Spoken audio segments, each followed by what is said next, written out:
ఈ రోజు మనం ఎలాంటి ఆహార పదార్థాలు తీసుకుంటే తల్లిపాలు మంచిగా వస్తాయో తెలుసుకుందాం. Hi hello welcome to Shravana health tips. Please like share and subscribe Shravana health tips.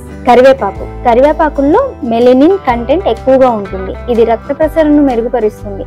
కరివేపాకును రెగ్యులర్ గా తీసుకుంటే పాల ఉత్పత్తి పెరుగుతుందని. కరివేపాకు తీసుకోవడం వల్ల కంటి చూపు కూడా మెరుగుపడుతుంది.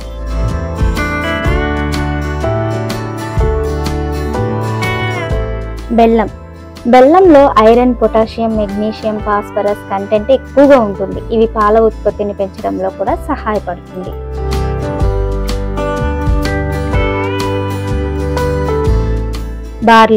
బార్లీ తరచుగా తీసుకుంటే తల్లిపాల ఉత్పత్తి పెరుగుతుంది. బార్లీ తింటే నిత్యం హైడ్రేట్ గా ఉండవచ్చు. బార్లీ తింటే ఆరోగ్యం సైతం మెరుగుపడుతుంది.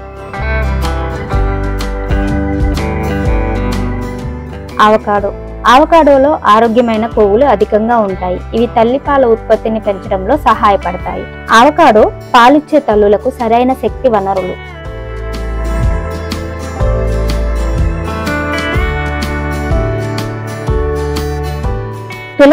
తులసి ఆకుల వివిధ రూపాల్లో తీసుకుంటే ఆరోగ్యం మెరుగుపడుతుంది. తులసి ఆకులు తింటే మలబద్ధకం, ఎసిడిటీ సమస్యలు రావు. తులసి ఆకులు తీసుకుంటే పాల ఉత్పత్తి పెరుగుతుంది.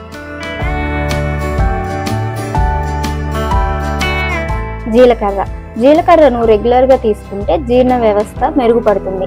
ఆకలి పెరుగుతుంది. ఇందులోని పోషకాలు పాల ఉత్పత్తిని పెంచడంలో సహాయపడతాయి.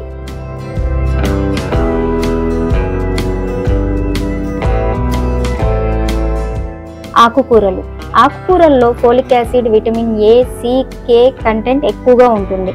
ఇవి పాల ఉత్పత్తిని పెంచడంలో సహాయపడతాయి.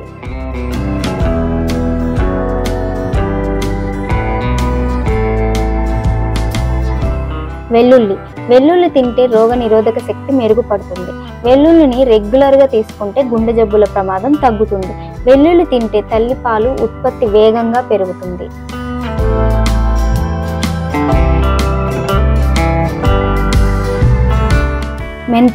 మెంతుల్లో ఒమేగా 3 ఫ్యాటీ యాసిడ్స్ పుష్కలంగా ఉంటాయి. ఇవి మీ బిడ్డకు మెదడు అభివృద్ధికి సహాయపడతాయి.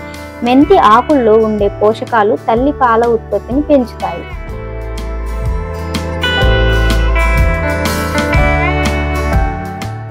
వేడి నీళ్లు తీసుకోవడం వల్ల కూడా తల్లిపాల ఉత్పత్తి చాలా మెరుగుపడుతుందండి. మీకేమన్నా డౌట్స్ ఉంటే కామెంట్ రూపంలో తెలియజేయగలరు. చూస్తూనే ఉండండి Shravana health tips. Please like share and subscribe Shravana health tips.